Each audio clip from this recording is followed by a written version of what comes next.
Good day mga kamotrap, dito tayo sa Bayambang sa may Paskuhan para pumasyal at tignan yung Paskuhan nila dito. At ang tema nila ay Star Wars. At makikita mo din talaga ang ganda sa entrance pa lang, so parang nasa outer space ka na. Ang galing talaga ng pagkagawa dito at enjoy sulit kahit sa sobrang haba ng pila, yung maghihintay ka ng matagal, pero talagang worth it. Pagpasok mo pa lang, entrance pa lang, enjoy ka na. Mapipil mo yung parang nasa outer space ka, and kung gaano kaganda, ma-appreciate mo talaga yung bawat details ng mga characters din dito ng Star Wars. Para ka rin nasa pelikula na ng Star Wars. Pero talagang sulit ang pagpila kahit sa sobrang haba. Ma-enjoy mo talaga pagpasok mo.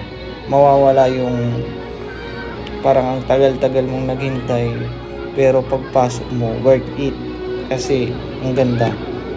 At ma-enjoy ng bawat pamilya na pupunta dito para mag-selfie, para sa memories, or i-upload nila sa Facebook, ganyan. Sulit. Ang haba kasi ng pila dito talaga, lalo pag Friday, Saturday, Sunday. Grabe ang haba ng pila. Pero worth it naman kasi maganda talaga. So yun, ang ganda, makikita mo yung mga characters din. Grabe, ang daming taong pumupunta talaga dito kasi para pasyalan at saksiyan yung Paskuhan dito sa may Bayambang. At dinadayo din to di lang ng mga taga Bayambang.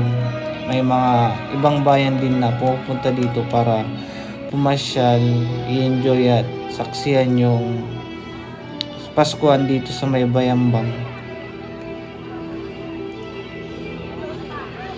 Kaya sulit din ang pagpunta nila at pagpasyal kasi sobrang ganda talaga. Ma-enjoy mo yung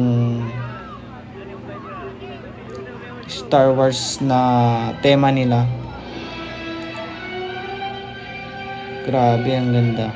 Sulit ang pagpasok dito, kaya mag-i-enjoy tayo at mag-i-enjoy bawat pamilya. Kaya pala pumipila ka dito kasi may limit lang yung mga papasok